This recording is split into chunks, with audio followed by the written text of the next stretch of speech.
está bem definido e caracterizado na história eclesiástica.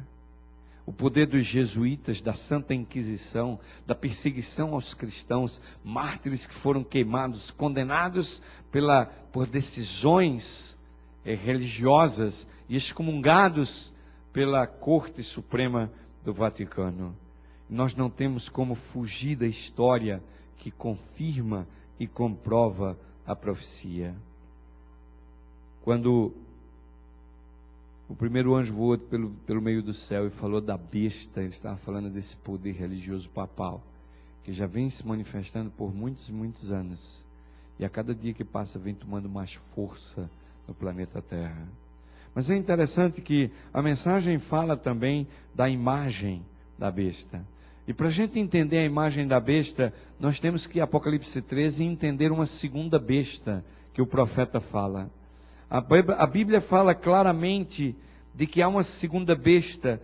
Esse capítulo 13, ele fala de duas poderosas bestas que se levantarão sobre a terra com grande autoridade. Uma vem do mar e a outra vem da onde?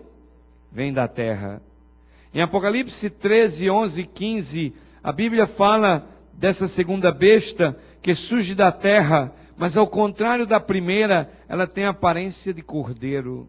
Tem 2 chifres na cabeça. Sabem uma coisa?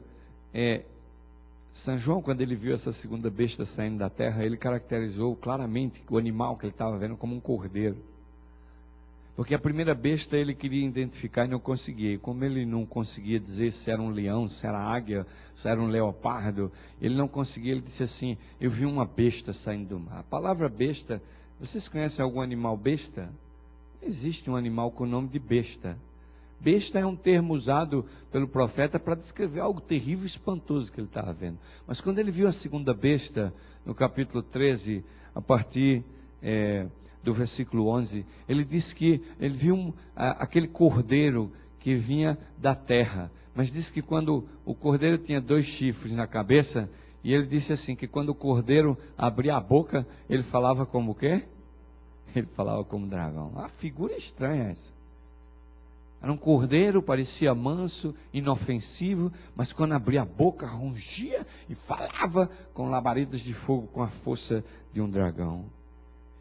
Quando nós começamos a olhar na profecia, não há maneira da gente escapar de que esse cordeiro simbolizava os Estados Unidos da América, surgindo com a sua liberdade civil e religiosa, simbolizando os 2 chifres. Pessoas cristãos que fugiram da Europa, da perseguição da igreja, e se estabeleceram aqui, nesse novo mundo, numa terra onde havia liberdade religiosa. Nós sabemos que mar em profecia significa povos. E eu lhes digo que terra em profecia significa lugar solitário, lugar deserto, personificando exatamente o surgimento dos Estados Unidos. É interessante, queridos jovens, que a profecia, ela caracteriza essas 2 bestas, a primeira e a segunda. E essas bestas têm um papel bem definido na história, certo? E a Daniel, falando dessa primeira besta, desse animal terrível e espantoso, ele diz algumas coisas que caracteriza bem especificamente a obra de que essa besta do Apocalipse 13 vai realizar nos dias de hoje. E eu queria mover na Bíblia em Daniel, capítulo 7 e o versículo 25. Vamos abrir a Bíblia em Daniel, capítulo 7 e o versículo 25. Livro do profeta Daniel, no capítulo 7 e no versículo 25. Olhem o que diz o profeta Daniel a respeito dessa besta de Apocalipse 13. Há uma grande conexão entre Apocalipse 13 e Daniel 7. Se vocês lerem os 2, vocês vão ver que estão falando da mesma coisa. Diz assim o versículo 25, Daniel 7. Proferirá palavras contra o Altíssimo. Essa besta, ela vai proferir palavras contra o Altíssimo. E destruirá os santos do Altíssimo. Vai perseguir o povo de Deus. E cuidará em mudar os tempos e o quê? E a lei. Cuidará em mudar os tempos e a lei. Meus queridos, notem bem. O cristianismo surgiu observando o dia de sábado. O cristianismo surgiu observando o dia de sábado.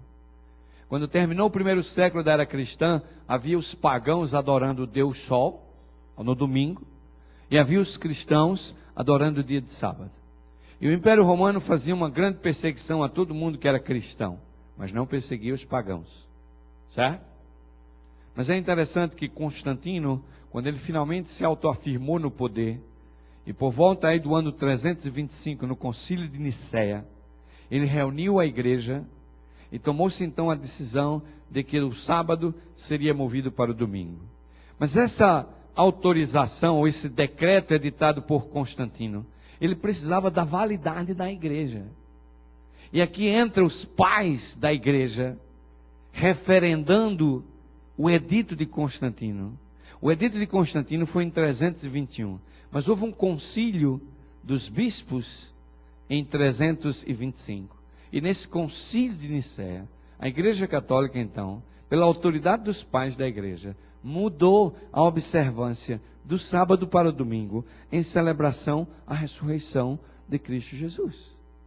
Essa foi uma mudança crucial que esse poder chamado besta de Apocalipse 13 fez. Agora, eu queria mostrar uma coisa para vocês extremamente interessante que está acontecendo hoje, que mostra também uma mudança, certo?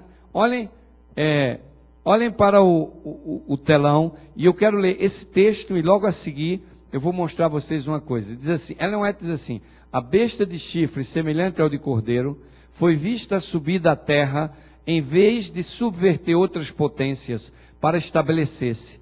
A nação assim representada deve surgir em território anteriormente desocupado, crescendo gradualmente e pacificamente. Notem bem, a igreja romana tenta mudar o sábado para domingo, certo? Ao mesmo tempo, nós encontramos a segunda besta de Apocalipse 13, surgindo sem guerra e sem batalha. Todos os poderes que se estabeleceram em impérios mundiais, surgiram à base de guerra e destruindo outro império. Mas agora a serva do Senhor, ela diz que esse poder, segundo a segunda besta, que vai se levantar para dar poder à primeira, ela surgia sem guerra, sem batalha, de um sistema pacífico, sem nenhum derramamento de sangue. E o texto continua dizendo o seguinte, vejamos o próximo. Que nação do Novo Mundo se acha em 1798 ascendendo ao poder, apresentando indícios de força e grandeza e atraindo a atenção do mundo? A aplicação do símbolo não admite dúvidas. Uma nação, e apenas uma, satisfaz as especificações dessa profecia, e esta aponta insofismavelmente para os Estados Unidos da América do Norte. Notem bem, exatamente em 1798, quando o poder papal estava sendo derrubado por Napoleão, o general de Berthier, estava surgindo agora um novo poder, certo? Que era os Estados Unidos da América. Era o Novo Mundo, conhecido como Novo Mundo. Agora, notem bem, a igreja vem tentando mudar os tempos e a lei. E mesmo no segundo século, houve essa mudança do sábado para o domingo. E hoje, olhem só, já tem surgido algumas bíblias novas por aí, com essa designação dos 10 mandamentos que eu quero mostrar a vocês agora. Vejam bem, a lei de Deus e o catecismo católico. Mas para minha surpresa, esse ano eu já vi uma bíblia saindo com essa designação que estava no catecismo. Primeiro, só estava no catecismo. Agora, já está saindo uma bíblia, uma edição bíblica com esse aí. Bem, nós temos o primeiro mandamento: não terá outros deuses de mim. No catecismo diz: amar a Deus sobre todas as coisas. Esse é o primeiro mandamento. Segundo, não farás para ti imagem de escultura e não as adorarás, nem lhe darás culto. Não tomar o seu santo nome em vão. Esse é o 2. O mandamento número 3 diz: não tomarás o nome do Senhor teu Deus em vão. O terceiro mandamento no catecismo diz: guardar domingos e festas. O quarto diz: lembra o dia do sábado para o santificar. O quarto do catecismo diz: honra teu pai e a tua mãe. E aí continuamos para o próximo. Vejamos agora o quinto mandamento: honra teu pai e a tua mãe. O quinto do catecismo: não matar. O sexto: não matarás. O sexto: não pecar contra a castidade. O sétimo na lei: não adulterarás. No catecismo: não furtar. O oitavo: não furtarás. O 8º no catecismo, não levantar falso testemunho. O 9º, não dirás falso testemunho contra teu próximo.